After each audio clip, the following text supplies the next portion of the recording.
Iran पर NPT member होने के बावजूद हमला किया गया, जबकि इसराइल खुद उसका रुकन नहीं। इस्लामाबाद में ईरानी सफीर रजा अमीरी मुकद्दम की प्रेस कॉन्फ्रेंस, कहा ईरान को दिफा का हक हासिल है, इसराइल नामी कोई रियासत नहीं, ये नाजायज़ रियासत है।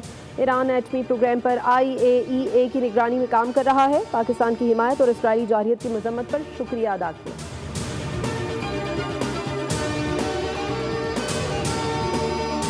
मशरिक़ वस्ता में जंग के साए गहरे, अमरीका का ईरान की जौहरी तनसीबात पर हमला। अमरीका ने बंकर, बस्टर बम और टॉमाहॉक मिसाइल बरसाए।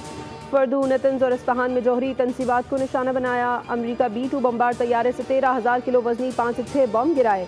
नतंज और इस्फहान के एटमी प्लांट पर 30 टॉमाहॉक क्रूज मिसाइल दागे गए। अमरीकी वज़ीर दिफा पैट हेग्सेट की पेंटागन में ब्रीफिंग, कहा कि तमाम इत्तेहादियों की इसराइल को हिमायत हासिल है।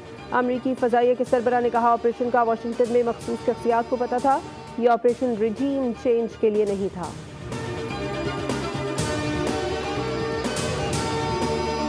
और ईरानी पार्लियामेंट ने आबनाए हरमुज़ बंद करने की मंजूरी दे दी है। ईरानी मीडिया के मुताबिक फैसला ईरान के कौमी मफादात के तहफ़्फ़ुज़ के लिए किया गया है। हतमी मंजूरी सुप्रीम नेशनल सिक्योरिटी काउंसिल देगी।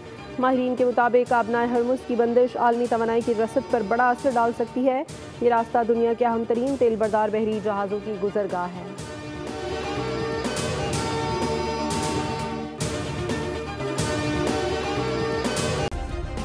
सब्सक्राइब करें और बेल दबाएं ताकि कोई खबर रह न जाए।